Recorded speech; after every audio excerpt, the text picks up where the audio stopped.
Hello friend 24/7 classes में आपका स्वागत है। दोस्तों आज है 18 अप्रैल। तो 18 अप्रैल से करंट अफेयर के जितने भी महत्वपूर्ण प्रश्न होंगे सभी को इस क्लास में हम डिस्कस करेंगे। तो आप पूरा वीडियो बहुत ध्यान से देखते जाइए क्योंकि हमारे द्वारा सभी करंट अफेयर को काफ़ी डिटेल में कवर किया जाएगा एवं हम प्रत्येक प्रश्न के साथ आपको काफ़ी एक्स्ट्रा फैक्ट बताने की कोशिश करेंगे जो आपके एग्जाम के लिए काफ़ी ज़्यादा महत्वपूर्ण होंगे। दोस्तों आप पूरा वीडियो बहुत ध्यान से देखते जाइए। आज का पहला प्रश्न है, छत्तीसगढ़ गवर्नमेंट के द्वारा एक वेबसाइट स्टार्ट की गई है जिसका नाम है सीजी हाट। क्या नाम है वेबसाइट का? सीजी हाट। आप स्क्रीन पर देख सकते हैं। ये क्यों स्टार्ट की गई? दोस्तों आपको पता है पूरे देश में लॉकडाउन है, तो लॉकडाउन के दौरान लोगों को उनके घर ही पर फल और सब्जियां उपलब्ध कराने के लिए, यानी फलों और सब्जियों की होम डिलीवरी के सुनिश्चित करने के लिए छत्तीसगढ़ की गवर्नमेंट के द्वारा एक नई वेबसाइट स्टार्ट की गई जिसका नाम है सीजी हाट। इससे क्या होगा कि अगर जो आप छत्तीसगढ़ के निवासी हैं तो आप इस वेबसाइट पर जाकर अपना ऑर्डर दे सकते हैं, तो आपको घर पर ही फल और सब्जियां मिल जाएंगी। इसी को ध्यान में रखते हुए छत्तीसगढ़ के मुख्यमंत्री भूपेश बघेल ने सीजी हाट नामक नई वेबसाइट की शुरुआत की है। यहाँ के जो सीएम यानी मुख्यमंत्री हैं वो हैं भूपेश बघेल और गवर्नर हैं अनुसुईया उइके। दोस्तों छत्तीसगढ़ का गठन हुआ था 1 नवंबर सन 2000 को। यहाँ पर आपको बता दें 1 नवंबर को छत्तीसगढ़ के अलावा भारत के 6 और राज्य हैं जिनका स्थापना दिवस होता है। तो यानी 1 नवंबर को टोटल भारत के 7 राज्यों का स्थापना दिवस होता है। कौन कौन से राज्य होते हैं? मध्य प्रदेश हो गया, हिमाचल प्रदेश हो गया, कर्नाटक हो गया, तमिलनाडु हो गया, तेलंगाना हो गया, आंध्र प्रदेश हो गया। 6 राज्य हो गए प्लस छत्तीसगढ़, तो टोटल हो गए 7 राज्य। 7 राज्यों का स्थापना दिवस होता है 1 नवंबर को। मैं एक बार दोबारा आपको बता देता हूँ। छत्तीसगढ़, मध्य प्रदेश, हिमाचल प्रदेश, कर्नाटक, तमिलनाडु, तेलंगाना और आंध्र प्रदेश, ये 7 राज्य हो गए जिनका स्थापना दिवस होता है 1 नवंबर को। इसके अलावा दोस्तों आपको बता दें छत्तीसगढ़ का गठन हुआ था 1 नवंबर सन 2000 में, और 9 नवंबर सन 2000 को गठन हुआ था उत्तराखंड का। तो 9 नवंबर को प्रत्येक वर्ष अपना स्थापना दिवस मनाता है उत्तराखंड। इसके साथ साथ 15 नवंबर सन 2000 को गठन हुआ था झारखंड का, इसलिए झारखंड अपना स्थापना दिवस मनाता है 15 नवंबर को। तो इस प्रकार अगर जो आपसे पूछा जाए कि नवंबर महीने में भारत के कितने राज्यों का स्थापना दिवस होता है, तो अभी हमने देखा कि 7 राज्य ऐसे हैं जिनका स्थापना दिवस 1 नवंबर को होता है। एक राज्य ऐसा है उत्तराखंड जिसका स्थापना दिवस होता है 9 नवंबर को। एक राज्य ऐसा है जिसका स्थापना दिवस होता है 15 नवंबर को, झारखंड का। तो इस प्रकार टोटल राज्य हो गए 9, यानी भारत के ऐसे 9 राज्य हैं जिनका स्थापना दिवस होता है नवंबर के महीने में। दोस्तों अगला प्रश्न है, बीसीसीआई यानी board of control for cricket in India, इसने सभी आईपीएल के जितने भी मैच होने वाले थे सभी को अनिश्चित काल के लिए स्थगित कर दिया गया है। क्यों स्थगित कर दिया है? क्योंकि आपको पता है कोविड-19 का प्रकोप पूरे देश में फैला है। इसी को ध्यान में रखते हुए प्रधानमंत्री जी ने लॉकडाउन को 3 मई तक बढ़ा दिया है। तो आईपीएल ने भी अनिश्चित काल के लिए बीसीसीआई ने आईपीएल को अनिश्चित काल के लिए स्थगित कर दिया है। यहाँ पर दोस्तों आपको बता दें जो बीसीसीआई यानी board of control for cricket in India है, इसके जो चेयरमैन हैं, इसके जो अध्यक्ष हैं उनका नाम है सौरव गांगुली और इसका हेडक्वार्टर मुंबई में है। इसके अलावा दोस्तों आपको बता दें क्रिकेट की कुछ ट्रॉफियां हैं जो अक्सर एग्जाम में पूछी जाती हैं। कौन कौन सी ट्रॉफियां हैं एक नज़र में देख लेते हैं। पहली है देवधर ट्रॉफी। कौन सी ट्रॉफी है? देवधर ट्रॉफी, रणजी ट्रॉफी, ईरानी कप, दिलीप ट्रॉफी और शीश महल ट्रॉफी। एक बार मैं दोबारा रिवाइज करा देता हूँ। देवधर ट्रॉफी, रणजी ट्रॉफी, ईरानी ट्रॉफी, दिलीप ट्रॉफी और शीश महल ट्रॉफी, ये कुछ ट्रॉफियां हैं जो अक्सर एग्जाम में पूछी जाती हैं। पूछा जाता है देवधर ट्रॉफी का संबंध किस खेल से है, तो आपको पता होना चाहिए क्रिकेट से संबंधित है। इसी प्रकार रणजी ट्रॉफी हो गई, ईरानी ट्रॉफी हो गई, दिलीप ट्रॉफी हो गई और शीश महल ट्रॉफी हो गई। तो ये सभी क्रिकेट की ट्रॉफियाँ हैं जो अक्सर एग्जाम में पूछी जाती हैं। दोस्तों अगला प्रश्न है, 17 अप्रैल को प्रत्येक वर्ष हीमोफीलिया डे मनाया जाता है। तो इस बार भी 17 अप्रैल को हीमोफीलिया डे मनाया गया। हीमोफीलिया क्या होता है? दोस्तों एक विशेष प्रकार का रोग होता है जो एक आनुवंशिक रोग होता है, यानी एक पीढ़ी से दूसरी पीढ़ी तक इस रोग का प्रसार होता रहता है, यानी ये जेनेटिक डिसीज़ होती है। इस रोग में होता क्या है कि जैसे आपको पता है कि अगर कोई व्यक्ति कट जाता है तो उसके ब्लड का थक्का बन जाता है, लेकिन जिसके अंदर हीमोफीलिया नामक रोग होगा उसके शरीर में जब कहीं पर कट लग जाएगा तो शरीर से ब्लड बाहर निकलता रहेगा, उसका थक्का नहीं बनेगा, यानी उसके शरीर में विटामिन के की कमी हो जाएगी। तो दोस्तों इसी रोग की जागरूकता को बढ़ाने के लिए 17 अप्रैल को प्रत्येक वर्ष हीमोफीलिया डे मनाया जाता है। और हीमोफीलिया क्या होता है इसको आप समझ गए होंगे कि शरीर से जब ब्लड निकलता है उसका थक्का नहीं बनता, इसी रोग को कहते हैं हीमोफीलिया। दोस्तों अगला प्रश्न है, यहाँ पर दोस्तों बताया गया एक पोर्टेबल सेंसर है, इसका विकास किया है NES, इसने विकास किया CENS ने। किसने किया है? CENS ने, centre for nano and software material science. इसने विकास किया है एक पोर्टेबल सेंसर का। यह सेंसर क्या करेगा कि आपको पता है पानी में बहुत सारे हानिकारक पदार्थ मटेरियल मिले रहते हैं, तो जैसे कैडमियम हो गया, पारा हो गया, जो हमारे शरीर के लिए काफ़ी हानिकारक होते हैं। तो इनकी पहचान के लिए एक पोर्टेबल सेंसर बनाया गया है CENS के द्वारा। किसके द्वारा? CENS यानी centre for nano and soft material sciences, इसके द्वारा विकास किया गया है एक पोर्टेबल सेंसर का, जो पानी में उपलब्ध पारा और कैडमियम की मात्रा की जांच करेगा। दोस्तों यहाँ पर आपको बता दें, जो पारा होता है इसकी जब हमारे शरीर में अधिकता हो जाती है तो एक रोग हो जाता है जिसको बोलते हैं मिनी माता रोग। क्या नाम है रोग का? मिनी माता।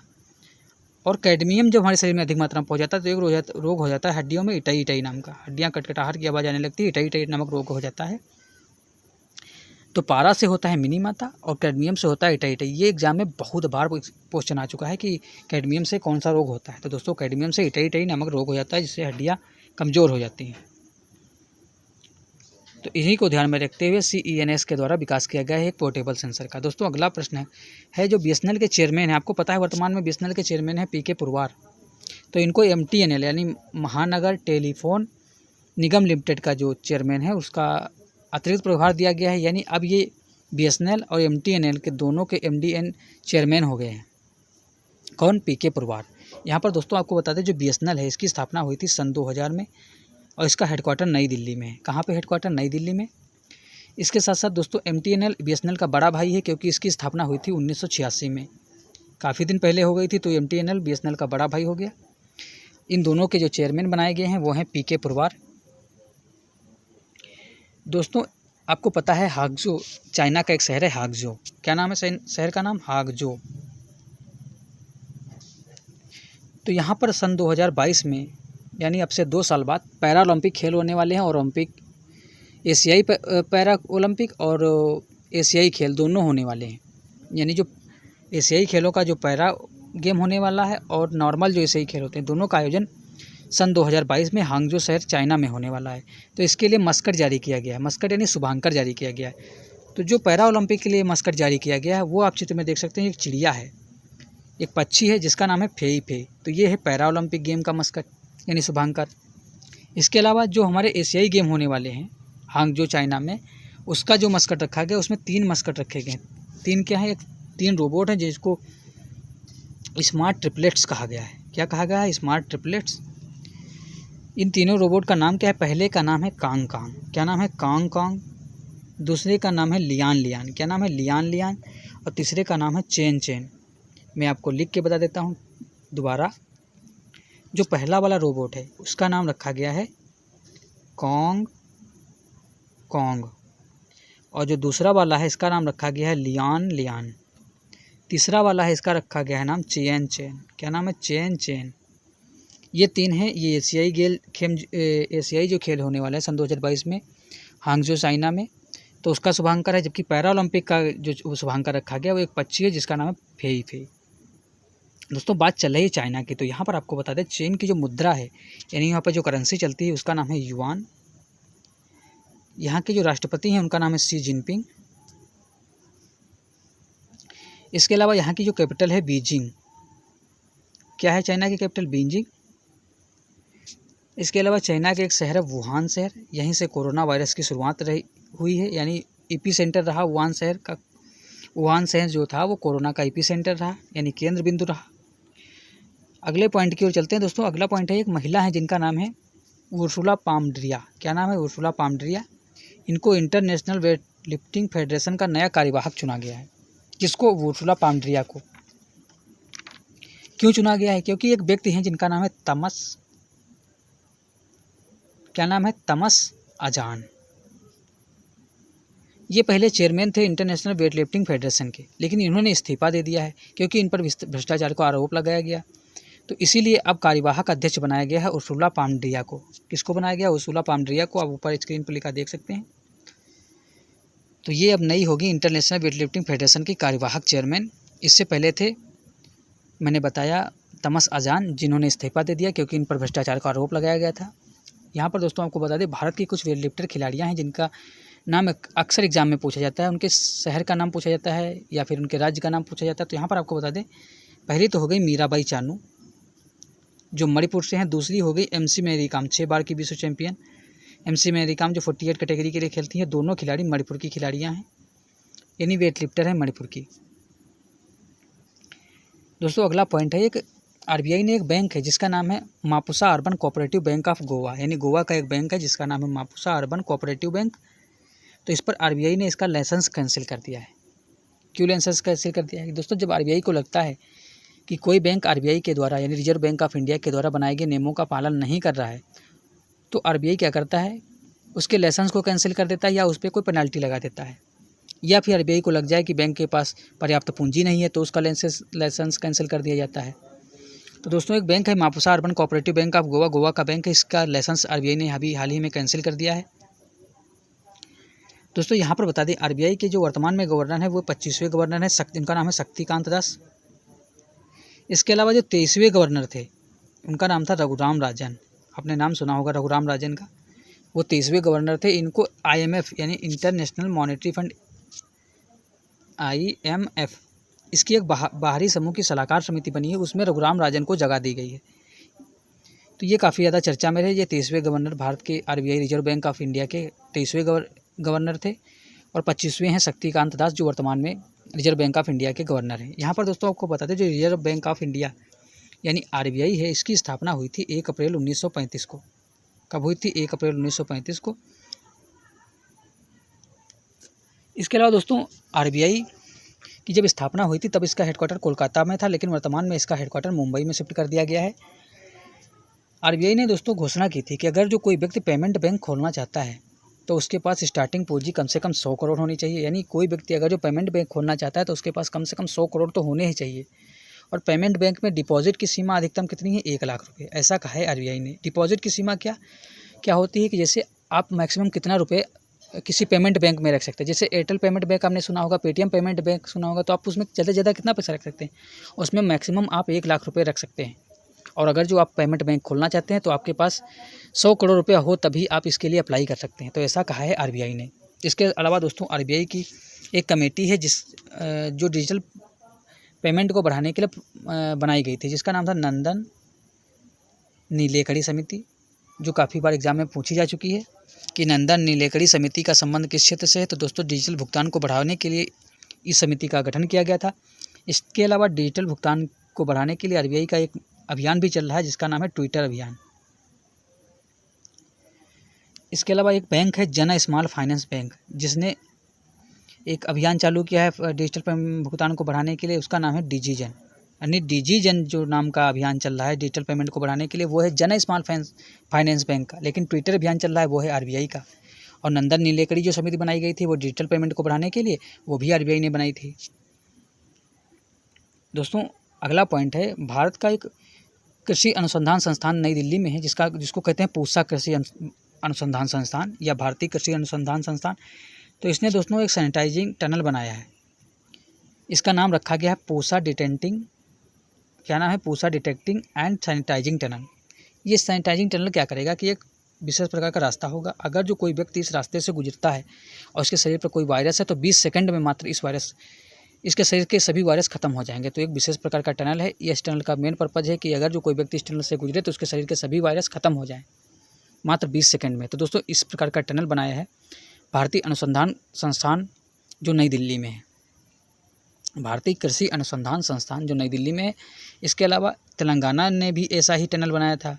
इसके अलावा अहमदाबाद रेलवे स्टेशन पर एक ऐसा ही टनल लगाया गया है। तो अगर जो आपसे पूछ ले कि भारत का कौन सा राज्य है जहाँ पर पहला सैनिटाइजिंग टनल लगाया गया, तो हो जाएगा उत्तर तेलंगाना। लेकिन अगर जो आपसे पूछ दे कौन सा रेलवे स्टेशन है जहाँ पर पहला सैनिटाइजिंग टनल लगाया गया, तो हो जाएगा अहमदाबाद, क्योंकि अहमदाबाद रेलवे स्टेशन पर पहला सैनिटाइजिंग टनल लगाया गया है। इसके अलावा अब पूसा डिटेक्टिव सेंटर में इसकी लॉन्चिंग कर दी गई, तो आप ये भी याद रख सकते हैं। दोस्तों अभी तो पूसा यानी भारतीय कृषि अनुसंधान संस्थान जिसको पूसा कहते हैं, ये नई दिल्ली में, लेकिन जब इसकी स्टार्टिंग हुई थी तो यह बिहार में था। दोस्तों अगला प्रश्न है, भारत छोड़ो आंदोलन में अहम भूमिका निभाने वाले एक व्यक्ति हैं जिनका नाम है B.R. भुसकुटे, क्या नाम है? B.R. भुसकुटे, अब स्क्रीन पर लिखा देख सकते हैं। इनका निधन हो गया। इन्होंने भारत छोड़ो आंदोलन जब क्विट इंडिया मूवमेंट चालू हुआ था तो उसमें काफ़ी अहम योगदान इनका रोल रहा था। आपको पता होगा महात्मा गांधी जी के द्वारा 8 अगस्त 1942 को क्विट इंडिया मूवमेंट यानी भारत छोड़ो आंदोलन की शुरुआत की गई थी मुंबई से। कांग्रेस का जब मुंबई अधिवेशन हुआ था वहीं से इसकी स्टार्टिंग की गई थी। तो इस आंदोलन में B.R. भुसकुटे का बहुत बड़ा रोल रहा था। इनका हाल ही में निधन हो गया तो ये काफ़ी ज़्यादा चर्चा में रहे थे। दोस्तों अगला प्रश्न है, रिजर्व बैंक ऑफ इंडिया द्वारा रिवर्स रेपो रेट में 25 बेसिस पॉइंट की कमी कर दी गई है। तो दोस्तों इस पॉइंट को आप तभी समझ पाएंगे कि जब आप समझेंगे कि रिवर्स रेपो रेट क्या होता है और रेपो रेट क्या होता है। दोस्तों यहाँ पर आपको बता दें, सबसे पहले आप समझें रिवर्स रेपो रेट क्या होता है।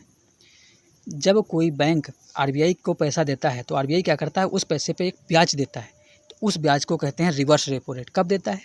जब कोई बैंक, आप ऐसे समझिए एक बैंक हो गया, एक मिनट, जैसे ये कोई बैंक हो गया, अब ये RBI है।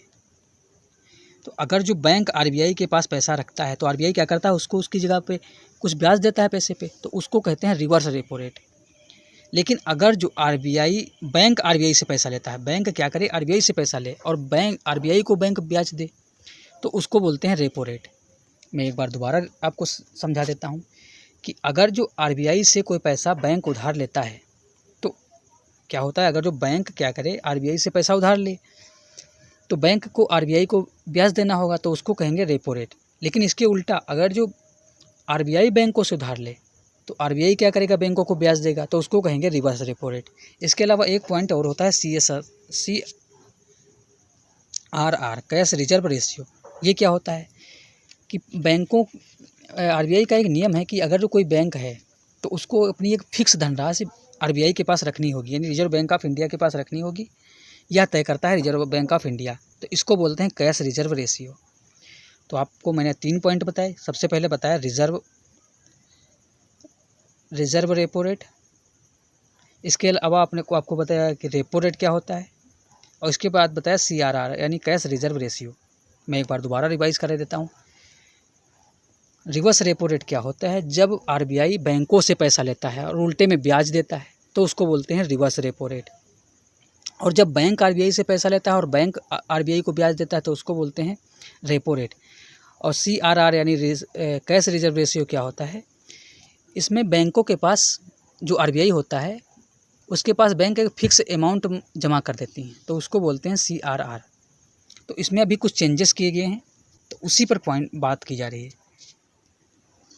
तो जो रिवर्स रेपो रेट थे उसमें 25 बेसिस पॉइंट की कमी कर दी गई। यानी पहले जो रिवर्स रेपो रेट था वो था 4%। 4% कहें तो 400 पॉइंट, इसमें से 25 बेसिस पॉइंट की कमी कर दी गई, तो अब हो गया है 375 पॉइंट, या फिर कहें 3.75%। तो यहाँ पर जो रिवर्स रेपो रेट था पहले था 4%, इसको अब बदल के कर दिया गया है 3.75%, क्योंकि उसमें 25 बेसिस पॉइंट की कमी कर दी गई। इसी प्रकार जो रेपो रेट था वो पहले था 5.15% या कहें 515 पॉइंट, तो इसको बदल के कर दिया गया है 4.40% या कहें 440 पॉइंट। तो इसमें कमी कर दी गई है 75 बेसिस पॉइंट की। तो आप समझ गए होंगे कि बेसिस पॉइंट क्या होता है। तो अब जो नया रिवर्स रेपो रेट हो गया है वो हो गया है 3.75%, और जो रेपो रेट हो गया है वो हो गया है 4.40%। तो दोस्तों मुझे उम्मीद है आपको रिवर्स रेपो रेट और CRR कैश रिजर्व रेशियो समझ में आ गया होगा। अगर दोस्तों अभी भी आपको कोई डाउट हो तो आप नीचे कमेंट में बताइएगा, मैं अगले क्लास में दोबारा आपको एक बार रिवाइज़ करवा दूंगा इसका। दोस्तों आज की क्लास में इतना ही, फिर मिलेंगे, तब तक के लिए नमस्कार। Thank you very much. 24/7 classes.